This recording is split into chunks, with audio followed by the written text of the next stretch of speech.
자크 티보에게 평생을 자기 분신처럼 아끼는 바이올린이 있었습니다. 1700년대에 제작된 수십억 원을 호가하는 세계적인 보물 스트라디 바리우스였습니다. 어느 날 이 자크 티보가 파리에서 열리는 대형 콘서트를 앞두고 길을 걷다가 우연히 한 길거리에서 노숙인이 구걸하면서 바이올린을 켜는 모습을 보게 되었습니다. 그 노숙인이 들고 있는 바이올린은 거친 길바닥에서 생활 속에서 비바람에 맞아 칠이 벗겨지고 줄은 녹슬었고 여기저기 금이 가고 긁힌 자극이 가득한 그야말로 버려진 나무 상자와 같은 바이올린이었습니다.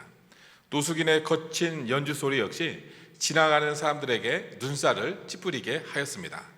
그 모습을 안타깝게 지켜보던 이 자크 티보가 노숙인에게 다가가서 정중하게 이야기를 했습니다. 실례지만 제가 그 악기로 한 번만 연주해보면 어떻겠습니까? 노숙인이 무심하게 악기를 넘겨주었습니다. 자크 티보는 길거리 한복판에서 그 낡고 상처투성이인 바이올린을 턱에 켜고 그 연주를 하기 시작했습니다. 그 순간 놀라운 일이 일어나기 시작했습니다. 조금 전까지만 해도 쇳소리를 내면서 사람들을 괴롭히던 그 낡은 악기에서 천상의 소리 같은 아름다운 선율이 울려 퍼지기 시작했던 것입니다. 지나가던 수많은 파리의 시민들이 발걸음을 멈추고 순식간에 수백 명의 인파가 그 바이올린 앞에 모이게 되었습니다. 악기는 조금 전과 같이 똑같고 낡고 또 상처가 있는 악기였습니다. 줄이 바뀌지도 않았고 외형이 바뀌지도 않았습니다. 그러나 누구의 손에 들려 있는가에 따라서 그 악기는 소음 제조기에서 수천 명을 울리는 위대한 악기로 가치가 완전히 바뀌어지는 놀라운 역사가 일어났던 것입니다. 성도 여러분, 세상 사람들은 이 바이올린의 외형을 깨끗하게 닦고 외모를 날씬하게 바꾸는데 온 힘을 쏟아 붓습니다. 겉모습이 화려해지고 매끄러워지면 인생의 가치도 올라갈 것이라고 생각을 하기 때문에 그렇습니다. 그러나 아무리 겉을 화려하게 하고 치장을 해도 그 몸을 연주하는 주인이 세상의 정욕과 사단의 유혹이라면 그 인생은 그저 방탕한 인생이 됩니다. 오늘 성경 말씀은 우리에게 선포합니다. 우리의 가치는 외형의 조건에 있지 않고 우리 몸의 주인이 누구이신가에 달려 있다라고 이야기를 합니다. 비록 우리는 과거의 죄로 얼룩지고 상처나고 쓸모없어 보이던 육체였을지 몰라도 이제는 예수 그리스도의 핏값으로 사신 바 되어서 만왕의 왕이신 하나님의 영이 거하시는 성령의 전이 되었습니다. 우리 몸이라는 악기가 성령 하나님의 손에 붙들릴 때 세상이 상상할 수 없는 아름다운 기적과 치유와 부흥의 선율이 울려 퍼지게 됩니다. 오늘 말씀은 우리에게 놀라운 사실을 말씀합니다. 이는 우리 예수 믿는 사람에게만 해당되는 말씀이라고 할 수가 있는데 우리 안에 하나님의 영을 담을 수 있다라고 하는 말씀입니다. 육체에 하나님의 영을 담을 때 우리는 살아 움직이는 성전이 됩니다. 즉 우리는 육체 안에서 하나님의 말씀을 듣고 하나님의 뜻을 발견하면 기도가 응답되고 기적이 일어나고 다른 사람의 병을 치료하는 놀라운 성전이 됩니다. 옛날이나 지금이나 사람은 몸이 중요하다라는 사실은 알고 있지만 그냥 보기에 좋거나 행복하게 살기만 하면 되는 줄 알았지 진정으로 몸을 가치 있게 사용하는 방법을 잘 알지 못합니다. 우리 6장 12절 우리 함께 읽겠습니다. 모든 것이 내게 가하나 다 유익한 것이 아니요 모든 것이 내게 가하나 내가 무엇에든지 얽매이지 아니하리라. 여기서 모든 것이 내게 가하나 이 말씀은 인간은 자율적인 존재이므로 모든 것을 자기 생각대로 결정해서 행동할 수 있다라고 하는 말씀입니다. 사람은 음식을 많이 먹을 수도 있고 적게 먹을 수도 있습니다. 매일 놀 수도 있고 부지런히 일할 수도 있습니다. 그러나 자기가 하고 싶은 대로 다 한다라고 해서 좋은 것은 아닙니다. 어떤 사람은 절제하지 못하고 또 너무 음식을 많이 먹어 비만해지기도 합니다. 또 어떤 사람은 너무나 많은 일을 해서 몸이 약해지기도 합니다. 따라서 사람은 자기가 하고 싶은 대로 행동하고 자기가 원하는 삶을 살 수 있지만 그 책임은 그 자신 스스로 져야 합니다. 사람이 무슨 일을 하든지 말든지 자유인이다고 그렇다고 해서 모든 것이 다 좋은 것만은 아닙니다. 가치 있는 삶을 살아가려면 우리가 걸어가야 할 도가 있습니다. 이런 길을 알지 못하고 자기가 가고 싶은 대로 걸어간다면 우리는 좋지 못한 상태에 빠질 수가 있습니다. 우리는 이 세상을 살아가면서 다른 사람에게 유익하고 가치가 있는 존재가 되기 위해서 지적인 훈련을 받습니다. 지적 훈련은 하나님 앞에서 가치를 결정하는 것은 아니지만 인간 세계에서 이것으로 사람의 가치를 판단하기 때문에 우리 공부를 하거나 예술이나 체육 같은 다른 훈련을 열심히 받습니다. 그래야 취업을 할 수 있고 다른 사람을 도울 수가 있고 감동을 줄 수가 있습니다. 그러나 세상의 가치와 행복은 여기서 끝나거나 더 이상 나아갈 수가 없습니다. 사도 바울이 고린도 교회에 편지를 쓸 당시에는 이 로마에 큰 학파가 그 두 개가 있었습니다. 하나는 스토아 학파로 우리 인간이 고상해지려고 하면 정신적으로 육체를 억압하고 통제해서 금욕적인 삶을 살아야 한다라고 하는 것이 바로 스토아 학파예요. 여기서 말하는 스토아는 지금 말하는 그 상점, 이 스토아의 그 어원이 되기도 하는데 건물 안의 기둥을 뜻합니다. 이 학파 사람들은 건물 안에 있는 두 기둥 사이를 걸어 다니면서 철학을 토론하고 배웠다라고 해서 스토아 학파라고 불리게 되었습니다. 이 학파의 사람들은 인간의 욕망을 채워주면 채워줄수록 점점 더 짐승처럼 되기 때문에 누구든지 훌륭한 삶을 살아가려면 육체의 욕망을 억제해서 금욕적인 삶을 살아야 한다라고 주장을 했습니다. 우리 고등학교 윤리 교과서에도 나옵니다. 또 하나는 에피쿠로스 학파인데 이들은 육체적 욕구를 채워줌으로써 육체가 고통스럽지 않는 상태가 행복이라고 생각을 했어요. 그래서 육체가 고통스럽지 않게 하려면 어떻게 해야 돼요? 육체가 필요로 하는 것을 채워주어야 한다라고 주장을 했습니다.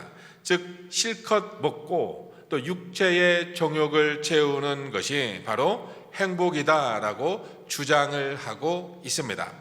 여기서 알 수 있는 것은 당시 로마 사람은 육체가 느끼는 만족감을 가지고 육체의 가치를 평가하려고 했다라고 하는데 있습니다. 그러나 육체의 쾌락은 다양한 인간의 행복 가운데 일부분에 불과합니다.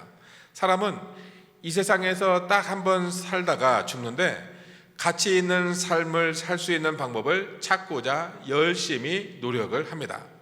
우선 사람은 아름답고 가치 있는 삶을 살아가기 위해서 육체를 멋있게 하는 방법을 찾으려고 애를 부단히 씁니다. 결국 오늘날의 사람들은 어떻게 합니까? 육체를 건강하고 매력적으로 보이게 하기 위해서 열심히 운동도 하고 PT도 하면서 그 몸을 가꾸고 있습니다. 그러나 사람이 날씬하고 멋진 그 외모를 가지고 있다라고 해서 음란한 생활을 한다면 그 몸의 가치는 떨어질 것입니다. 사람은 내면을 고상하게 만들려고 부단히 노력합니다. 어떻게 해서든지 더 좋은 학교에 들어가서 자신의 가치를 높이려고 생각을 합니다. 그런데 이해할 수 없는 것이 인간의 몸 안에는 취약점이 있다라고 하는 사실입니다. 사실 사람의 몸이라고 하는 것이 완전히 자기 마음대로 움직여지지 않는다라고 하는 데 있습니다. 어떤 사람은 오랫동안 불안한 환경에서 살게 되면서 우울증이 생기고 또 때로는 극단적인 선택을 하기도 합니다. 또 어떤 사람은 정신적인 질병에 걸려서 정상적인 생활을 하지 못하기도 합니다. 이런 것을 보면 인간의 행복이나 인간의 가치는 우리가 생각하는 것보다 훨씬 더 복잡하다라고 하는 것을 우리는 알 수가 있습니다.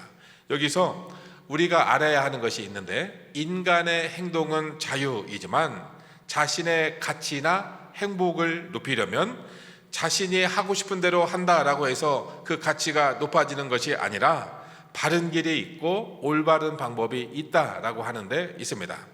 예수님은 내가 곧 길이요 진리요 생명이니 라고 말씀을 했습니다. 이 세상에서 가치 있고 행복한 삶을 살기 위해서는 자기가 하고 싶은 삶을 무조건 한다라고 해서 되는 것이 아닙니다. 즉 다른 사람이 보기에 성공했다라고 해서 다 가치가 있는 삶은 아니라는 것입니다. 즉 우리는 먼저 자신을 가치 있게 만드는 길을 찾아야 하는 것이에요. 사람에게 가장 어려운 문제는 자기 생각이 원하는 것과 자기 육체가 원하는 것이 다를 때가 많이 있다라고 하는 것입니다. 그런데 사람은 이 육체가 원하는 것과 정신이 원하는 것 사이에 갈등을 좁힐 수가 없습니다. 그렇다 보니까 육체가 원하는 것을 먼저 채워주고 나서 정신적인 것을 채우려 하는 것을 볼 수가 있습니다. 우리 13절 상반절 읽겠습니다. 음식은 배를 위하여 있고 배는 음식을 위하여 있으나 하나님은 이것저것을 다 패하시리라. 사람 가운데는 이 세상을 살아가는 데 중요한 것은 음식이고 먹기 위해 경제 활동을 해야 한다라고 생각을 합니다.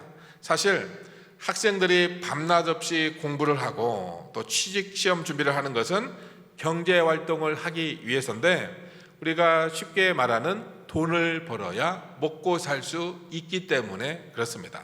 심지어 우리 몸에서 가장 중요한 기관은 배라고 주장하는 사람도 있습니다. 사실 배보다 중요한 것이 머리이고 머리보다 중요한 것이 어디예요? 우리의 가슴, 심장이라고 할 수가 있습니다. 사람은 우리 가슴으로 행복을 느끼고 사람은 이 가슴으로 사랑을 합니다. 그러나 머리를 좋게 하는 것이 마음대로 되지 않듯이 가슴을 따뜻하게 하는 것도 대단히 어렵습니다. 성경에는 하나님 앞에서는 음식이나 배, 머리가 중요하지 않다라고 말씀을 합니다.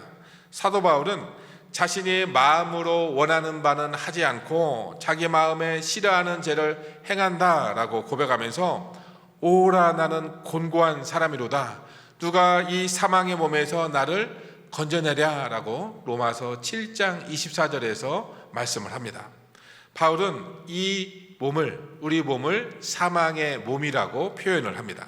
즉 우리의 의식은 있지만 몸이 죽어 있어서 전혀 말을 듣지 않고 정반대로 움직인다라고 하는 사실입니다. 당시 고린도 교인 가운데는 먹는 것을 아주 중요하게 생각하는 사람이 있었습니다. 그래서 인간의 모든 행복을 배에서 시작한다라고 주장을 했습니다. 이들은 배가 든든한 데서부터 모든 것이 그 행복이 시작되는데 배를 든든하게 하려면 돈을 많이 벌어야 하고 먹고 싶은 것을 마음껏 먹어야 한다라는 주장을 했습니다. 그러나 성경은 하나님은 이것저것을 다 패하시리라. 몸은 음란을 위하여 있지 않고 오직 주를 위하여 있다라고 오늘 본문 말씀 6장 13절에서 말씀합니다. 하나님을 모르는 사람이 자기 육체가 하자는 대로 하고 살면 방탕한 사람이 되거나 이 세상 가운데 쓸모없는 사람이 됩니다. 하나님을 믿는 사람도 육체의 욕망이 하자는 대로 하면 방탕한 그리스도인이 된다라고 할 수가 있습니다. 늘 양심이 죄에 짓눌려 있어서 비참한 죄인의 상태에서 벗어나지 못합니다. 목표를 가진 세상 사람은 육체의 욕망과 싸워서 열심히 자기 자신을 훈련시켜서 더 훌륭한 사람이 되려고 노력을 합니다. 우리 예수 믿는 사람도 육체의 욕망과 싸워서 자기 자신을 바른 방향으로 훈련시켜야 능력이 있는 그리스도인의 삶을 살아갈 수가 있습니다. 즉 넘어지지 않고 신실한 그리스도인이 될 수가 있습니다. 그러나 이것은 율법적인 자기 훈련을 말하는 것이 아닙니다. 성경이 말씀하는 놀라운 사실은 무엇이냐? 우리가 바로 하나님의 그릇이라고 하는 사실입니다. 그릇은 그 안에 어떤 내용물이 담기느냐에 따라서 그 가치가 달라집니다. 성경적인 훈련 방법은 우리 안에 무엇을 담느냐에 있습니다. 예를 들어 어떤 그릇에 물을 담으면 뭐가 돼요? 물그릇이 됩니다. 그런데 어떤 그릇에 보석을 담으면 보석함이 되는 것입니다. 이처럼 그릇은 그 안에 담기는 내용물에 따라서 그 가치가 달라집니다. 우리 인간은 원래 마음 안에 더러운 탐욕이 가득 차 있었습니다. 그래서 예수님은 바리새인을 두고 그릇의 겉만 깨끗하지 안에는 온갖 더러운 것이 가득하다라고 말씀을 하셨습니다. 우리가 예수를 믿을 때 예수님의 십자가는 우리의 모든 죄를 사하여 주셨습니다. 그러나 우리 안에는 그 죄의 덩어리 대신 그의 찌꺼기가 약간 남아 있습니다. 우리가 우리 안을 하나님의 말씀으로 채울 때 그 가치는 높아진다라고 할 수가 있어요. 예전에 우리 몸은 죄 짓는데 아주 빨랐습니다. 우리의 입은 험담하고 반항적인 말을 하고 남을 욕하는데 빨랐습니다. 그러나 이제 우리의 입은 어떤 입이 되었어요? 하나님을 찬양하고 또 남을 욕하고 반항할 때는 우리의 입술이 닫히게 되었습니다. 이것이 기적이고 엄청난 하나님의 은혜라고 할 수가 있습니다. 결국 사람의 가치는 무엇이냐? 그 안에 걸치고 있는 옷이나 세상의 타이틀로 결정되지 않습니다. 사람의 가치는 그가 얼마나 아름다운 말을 하고 은혜로운 말을 하느냐에 따라서 결정된다라고 할 수가 있습니다. 그 말씀에 보면 예전에 안 되던 경건이 하나씩 되는 것이 바로 부활의 능력이라고 말씀을 하고 있습니다. 6장 14절 읽습니다. 하나님이 주를 다시 살리셨고 또한 그의 권능으로 우리를 다시 살리시리라. 이 세상에서 가장 강력한 하나님의 능력은 그리스도를 죽은 자 가운데서 살리신 부활의 능력이라고 할 수가 있습니다. 물론 하나님은 최종적으로 우리의 죽을 몸을 살리실 것입니다. 그러나 하나님은 먼저 부활의 능력으로 우리 몸에 힘을 주어서 몸이 다시 살아나게 하십니다. 우리 몸에서 나쁜 습관들이 끊어지게 하시고 우리를 하나님 앞에 나아오게 하십니다. 우리는 예배를 통해서 새로운 사람으로 만들어집니다. 그래서 예배에 나오는 것이 너무나 중요하다라고 할 수가 있습니다. 처음에는 설교를 잘 이해하지 못했지만 어느 순간부터 차츰 이해가 되면서 자신이 빨려 들어가는 것을 느끼게 되고 마지막에는 설교의 은혜를 받고 그 사람이 변하게 됩니다. 이것은 엄청난 기적이면서 하나님의 능력이라고 할 수가 있습니다. 하나님의 말씀을 들으면 가슴이 뜨거워지면서 우리의 심령 가운데 부흥이 일어나게 되는데 이때 우리의 몸이 하나님의 뜻대로 움직이기 시작합니다. 우리의 몸은 자기 중심적이어서 죄로 말미암아 굳어진 채 망가져 있었습니다. 하나님이나 다른 사람을 위해 사용하는 것이 불가능한 상태였습니다. 그런데 이 하나님의 부활의 능력이 우리 안에 역사하시면서 우리 몸을 하나님께 바치게 되었고 죄를 끊게 되고 하나님의 일도 할 수가 있게 되었습니다. 우리 15절 16절 함께 읽습니다. 너희 몸이 그리스도의 지체인 줄 알지 못하느냐? 내가 그리스도의 지체를 가지고 창녀의 지체를 만들겠느냐? 결코 그럴 수 없느니라. 창녀와 파는 자는 그와 한 몸인 줄을 알지 못하느냐? 일렀으되 둘이 한 육체가 된다 하셨나니 예수를 믿음으로써 우리 몸은 그리스도의 지체, 그리스도의 몸이 되었습니다. 즉 우리 입이나 손은 우리 것이 아니라 그리스도의 일부가 되었어요. 그리스도의 지체가 되었습니다. 그래서 주님의 일을 하면서 하나님께 영광을 돌릴 수가 있습니다. 이 당시 고린도 교회에 신자가 몸으로 이방 신전을 찾아가서 인간의 정욕들을 채우는 자들이 있었습니다. 그들은 그리스도의 몸이 아니라 부정한 자의 지체가 되면서 그리스도에게서 끊어지게 됩니다. 여러분, 부정한 관계는 가족 관계가 끊어지게 합니다. 그리고 하나님의 백성과 하나님과의 관계도 끊어지게 만듭니다. 즉 한 번의 이 잘못된 선택으로 말미암아 이 사단의 종이 되는 것을 우리는 알 수가 있습니다. 우리 인간의 육체를 가장 아름답게 사용하는 방법은 우리 안에 하나님의 성령이 임하시게 하는 데 있습니다. 이것은 우리 안에 하나님의 생각이 들어오는 것이고 하나님의 감정과 하나님의 말씀이 우리 가운데 들어오는 것을 뜻하고 있습니다. 예수님을 알기 전에는 우리 육체가 얼마나 귀한 줄 모르고 살았습니다. 이 몸에 우리 마음대로 행하면서 살고 때로는 담배도 피고 술도 부었습니다. 그러나 이 세상이 하나님이 만드신 것 가운데 최고 가치를 가진 것이 바로 우리 인간의 육체라고 할 수가 있습니다. 우리 17절, 18절 함께 읽습니다. 주와 합하는 자는 한 영이니라. 음행을 피하라. 사람이 범하는 죄마다 몸 밖에 있거니와 음행하는 자는 자기 몸의 죄를 범하느니라. 예수 믿을 때 우리는 하나님 보좌 우편에 계신 예수님과 연결이 되는데 우리 안으로 전혀 오염되지 않은 순수하고 깨끗한 하나님의 생각과 하나님의 뜻, 하나님의 말씀이 우리 가운데 들어오게 됩니다. 우리 인간의 몸은 절대로 추하거나 악하지 않습니다. 단지 그동안 우리 육체가 하나님과 제대로 연결되어 있지 않아서 죽어 있었던 것이다 라고 할 수가 있습니다. 그런데 예수 그리스도를 믿음으로써 우리 육체는 드디어 하나님과 연결이 되었습니다. 이것은 우리 몸 전체가 하나님 앞에서 살아나게 되는 것이다 라고 할 수가 있습니다.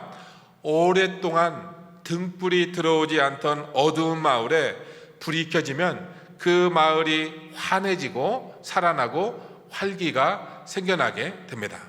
우리 인간의 육체는 하나님이 만드신 최고의 걸작품인데 예수를 믿음으로써 하나님의 성령이 들어오게 됩니다. 우리 어두운 몸에 등불이 켜지면서 올바른 활동과 사역을 할 수 있도록 우리 몸이 변화가 되는 것을 우리는 체험할 수가 있습니다. 여러분, 세상 최고의 리더의 자리에 있던 사람이 음란한 행동이 밝혀지면서 수치와 창피를 당하고 파면을 당하고 감옥에 가거나 자리에서 쫓겨나는 것을 우리는 보게 됩니다. 그럼에도 사람이 끊임없이 이런 음행으로 망하는 이유가 마귀가 그 사람을 기가 막히게 속이기 때문입니다. 사단 마귀가 지금 너의 감정은 소중하기 때문에 지금 행복해질 수 있어 라고 속삭이는데 사람은 그 속임수에 저항하지 못하고 흔들리게 됩니다. 그래서 망하게 되는 경우들이 있어요. 그러나 하나님의 백성은 어떻습니까? 죄가 가진 추악함과 거짓, 비참한 결과를 알기 때문에 죄를 저지르지 않습니다. 하나님을 의지합니다. 말씀을 계속해서 생각합니다. 예수님을 믿는 사람에게는 세상 사람이 알지 못하는 비밀이 있습니다. 그것은 바로 자신이 걸어다니는 하나님의 성전이라고 하는 사실입니다. 19절, 20절을 읽겠습니다. 너희 몸은 너희가 하나님께로부터 받은 바 너희 가운데 계신 성령의 전인 줄 알지 못하느냐? 너희는 너희 자신의 것이 아니라 값으로 산 것이 되었으니 그런즉 너희 몸으로 하나님께 영광을 돌리라. 우리 몸이 성령의 전이라고 말씀을 합니다. 움직이는 성전이라고 말씀합니다. 이것은 우리 안에 하나님의 능력이 있다라고 하는 것입니다. 우리 몸을 움직이는 것은 먹고 살려고 하는 욕망이 아니라 하나님의 능력입니다. 이 말씀은 두 가지를 뜻합니다. 첫째, 소극적으로는 우리 몸을 나쁘게 행동하는데 사용하지 말라는 뜻이 담겨 있습니다. 육체의 욕망에 넘어가서 우리 몸을 죄짓는 용도로 사용해서는 안 된다라고 하는 뜻이죠. 하나님이 주신 그 선을 넘어서서 욕망을 채우면 죄가 되고 하나님의 성전을 더럽히는 자가 됩니다. 두 번째, 우리 몸을 하나님이 기뻐하시는 목적을 위해서 사용해야 합니다. 이 몸을 주신 것은 이 몸을 아끼라고 주신 것이 아니에요. 이 몸을 죽기 전까지 하나님을 위해서 사용하라, 이 말씀을 하셨던 것입니다. 이것이 너무나 중요합니다. 하나님 앞에서 그 무서운 죄가 뭐예요? 이 귀중한 몸을 너무나 아끼느라 그냥 가만히 모셔두는 데 있는 것입니다. 여러분, 좋은 기계와 좋은 집은 어떻게 해야 돼요? 자주 사용해야 되고 자주 이용해야 그 가치가 훼손되지 않고 녹슬지 않고 집도 쇠락하지 않고 그 가치를 발휘할 수가 있습니다. 우리는 그렇기 때문에 기본적인 훈련부터 시작해야 돼요. 가장 기본적인 훈련은 뭐예요? 오늘 이렇게 주일처럼 주회전에 나와 예배 드리는 데 있습니다. 우리에게 가장 중요한 훈련은 하나님의 말씀을 듣는 것입니다. 그리고 우리가 하나님을 기다리는 훈련을 해야 돼요. 하나님을 기다리는 훈련이 뭘까? 여러분, TV 보는 것 여러분 어떻습니까? TV를 보는데 1시간을 보고 10시간을 보는데 전혀 피곤하지가 않습니다. 그런데 기도하는 것은 어때요? 3분을 넘겨서 기도하기가 쉽지가 않습니다. 기도하다가 기도를 얼른 끝내고 일어나고 싶을 때가 많이 있어요. 그러면 여러분 그때마다 그 자리에서 5분 더 머물면서 기도를 한번 시작해 하시기 바랍니다. 그러면 기도가 더 깊은 기도로 나아가게 되고 하나님의 뜻이 깨달아지게 됩니다. 사단의 권세를 물리칠 수가 있습니다. 저도 이제 새벽 예배 끝나고 우리 성도님들 다 끝난 후에 저도 일어서고 싶을 때가 있어요. 그런데 더 기도해야지 하고 더 앉으면 더 한참을 기도하면서 더 깊은 기도의 세계로 나가는 것을 매일 경험을 합니다. 우리 몸은 우리의 것이 아닙니다. 주님이 핏값을 주고 사신 것입니다. 그래서 싫다고 해서 거부할 수가 없습니다. 결국 우리 몸은 하나님이 원하시면 얼마든지 사용할 수 있어야 합니다. 우리 안에는 무한한 하나님의 능력이 있기에 기도하고 하나님의 말씀에 순종하면 여러 가지 상황도 변하는 기적이 일어납니다. 우리 한 사람 한 사람은 하나님의 성전입니다. 우리 안에 하나님의 성령이 있고 부흥의 역사가 있습니다. 이 성령의 불을 가진 자는 이 세상에서 두려워할 것이 아무것도 없습니다. 오늘 우리 모두 하나님의 자녀로 살아가면서 이 세상에서 가장 가치 있고 아름다운 일에 우리 인생을 들여서 하나님께 영광 돌리는 성도님이 되시길